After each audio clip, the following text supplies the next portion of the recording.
Bel bonjour tout le monde, Otep, Queens and Kings. Bonjour Dignéritière, Dignéritier, j'espère que vous vous portez bien. Otep ou Sarkaf, comment vas-tu? Otep, je vais bien, merci. Nous sommes 261 rue Saint-Denis, Paris, maison Ebenen, chic, des collections à découvrir, on vous y invite. Ou Sarkaf, comment aimerais-tu être présenté? Alors, simplement, j'aimerais être présenté comme un philosophe tout d'abord, et après un panafricaniste d'autoréférentialité. Voilà.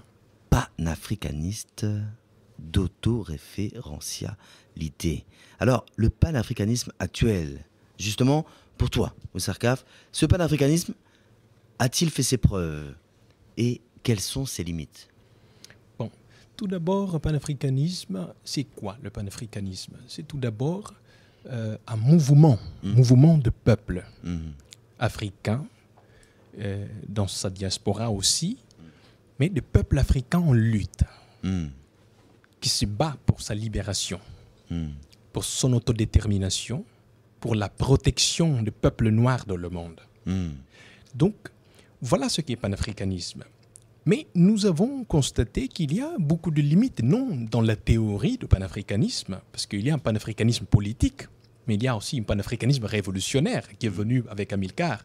Panafricanisme politique commencé en 1900, justement dans les conférences à Manchester, et avec Marcus Garvey, Antenor Firmin, et tous les Georges Padmore et Robinson Dalaini et compagnie. Et donc, ceci est allé jusqu'à 1957 avec l'indépendance du Ghana. Donc, ça, c'est panafricanisme politique, voilà, qui cherche aussi à s'unifier, à travailler en fonction de la libération de l'Afrique. Mais ensuite, il y a un panafricanisme qu'on appelle révolutionnaire, dont le grand théoricien, c'est Amilcar Cabral. Amilcar Cabral, c'est père de l'indépendance de Guinée-Cap-Vert. Donc, cet panafricanisme de révolutionnaire, qui justement est basé dans notre culture, dans notre référence culturelle, de notre manière de penser. Parce que, en fait, cette autoréférentialité vient justement de retour, prime abord, de retour à notre culture, à notre vision du monde. S'auto-référencier. Autrement dit, retourner à soi-même et à partir de sa référence, voir le monde. Parce que nous voyons l'événement d'impérialisme qui a justement à détourner notre vision du monde, qui a déturpé en quelque sorte notre manière de voir des choses.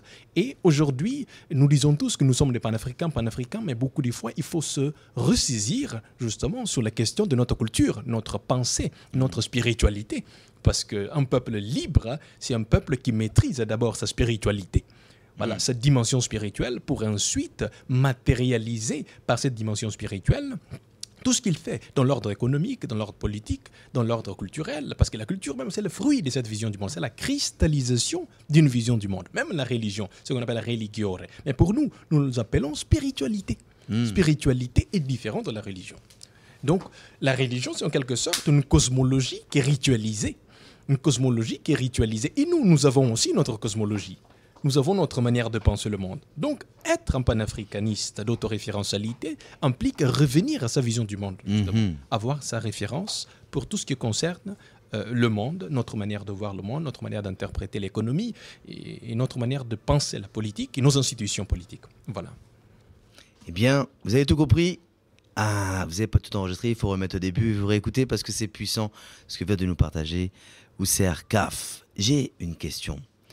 Les populations des Dom-Tom d'Haïti sont-elles concernées par le panafricanisme d'autoréférentialité? Oui, mon frère, elles sont concernées, entièrement concernées, 100% concernées. Puisque l'histoire même le montre que ce sont les parties de notre peuple qui est amenée en Haïti. Donc c'est la partie de notre peuple par la vicissitude d'impérialisme, cet accident, cette très grande blessure de notre histoire, mais c'est un lapsus de temps, évidemment, qui a dispersé notre peuple. Donc, les Haïtiens sont concernés, ils font partie de cette sixième région, justement, de cet État fédéral africain que nous pensons. Et donc la diaspora, toute la diaspora africaine, Caraïbes, Brésil, Haïti et Martinique et Guadeloupe et le reste, donc ils font partie justement de cette sixième zone, que nous appelons sixième zone, qui fait partie de cet État fédéral que nous pensons futurement pour l'Afrique. Voilà, donc ils sont concernés pour cet panafricanisme d'autoréférentialité. D'ailleurs, pour leur culture et la résistance qu'ils ont fait en gardant justement la tradition voodoo et la tradition culturelle. Donc ça, c'est un élément qui pourrait nous déterminer l'autoréférentialité, pour dire que eux, toujours, ils gardent, ils résistent par leur culture, leur rite. Et d'ailleurs, c'est grâce à leur rite des voodoo qu'ils ont réussi à vaincre la troupe de Napoléon. Donc c'est quelque chose de si important et c'est quelque chose de déterminant dans notre vie, de revenir à soi. C'est pas une sorte de solipsisme. Joker, solipsisme, qu'est-ce que ça veut dire? Au solipsisme, c'est justement une sorte d'égoïsme tourné autour de soi, soit une soi psychologique. Mais là, c'est pas tourné autour de soi individualiste, de nous-mêmes, mais dans un réseau. Parce qu'Africain considère Ubuntu comme je suis parce que tu es. Donc nous sommes dans un cercle de vie communautaire, profondément communautaire. L'Africain est marqué par une cosmologie communautaire dans laquelle nous sommes. Je suis parce que tu es. Parce que tu es. Donc il y a une interdépendance viscérale, substantielle entre mon être, mon existence et l'existence d'autrui. Donc c'est dans ce sens-là qu'Haïti fait partie de cet panafricanisme d'autoréférentialité. Voilà. Alors, pour celles et ceux qui se sentent panafricains, qui veulent se diriger vers l'autoréférentialité, en quelques mots, à quoi devons-nous nous référencer? Donc, c'est vrai qu'aujourd'hui, il y a prolifération de beaucoup de lieux initiatiques. Ça, c'est un signe qu'on est un peu perdu. C'est un signe qu'on est un peu, quelque part, désorienté.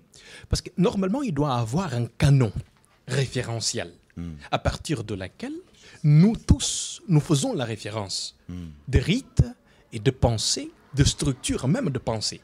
Mais aujourd'hui, on nous fait comprendre que non, on n'a pas ça. Mais on l'a, on peut le chercher. C'est vrai que l'Égypte antique a réussi à cristalliser, à garder nos documents et qu'aujourd'hui, nos documents, voilà, surtout la Mahat, par exemple, le document qui parle plus ou moins d'initiation des initiés en Afrique. Donc, ce sont ces canons-là qu'il faut se référencier. Donc, la Mahat est quelque chose qui pourrait justement nous aider à revenir à cette autoréférentialité. Et autre chose, c'est que dans notre tradition, au fond de l'Afrique actuelle, au Bénin par exemple, et aussi au Togo, il y a encore des questions de maths, des questions des institutions mathématiques dans nos manières de voir le monde. Donc, et ce sont des endroits qu'on pouvait récupérer justement ces éléments qui nous permettra de revenir à notre culture de manière juste. Ce n'est pas un folklorisme, une sorte de folklore, une vie superficielle, mais c'est par l'initiation. C'est vrai que c'est par connaissance initiatique qu'il faut revenir à notre vision du monde. Ce n'est pas justement une sorte d'intellectualisme que nous sommes en train de faire ici, mais c'est justement revenir à l'initiation. Et ceci consiste justement à connaître et connaître les noms, voilà, des divinités. C'est pas juste connaître par intello, une vérification intellectuelle, mais c'est une connaissance par expérience directe.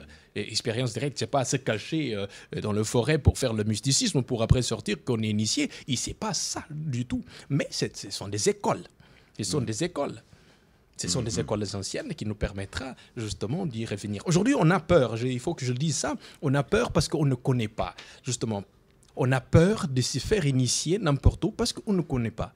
Et je recommande justement ces grandes lectures et suivre professeur Covey, des gens patentés dans ce domaine, Théophile Obenga et beaucoup d'autres. Et beaucoup de livres qui ont été écrits là-dessus pour nous éclairer, pour qu'on puisse perdre cette peur. Cette peur, l'ignorance fait la peur. Voilà.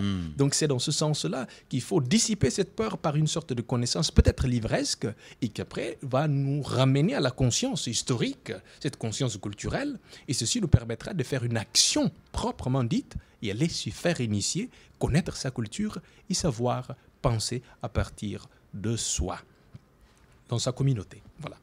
Oussert Kaf, merci beaucoup. Je t'invite pour un autre podcast sur la maths. Nous en parlerons. Vie, force, santé. Merci à toi pour ces enseignements et ces partages. À toutes et tous, bien sûr, nous vous invitons à partager. Ne pas le faire, c'est être égoïste. Et le faire, c'est permettre à d'autres d'apprendre, de connaître et de continuer sur le chemin de la vérité. Prenez soin de vous. Vie, force, santé. OTEP. OTEP.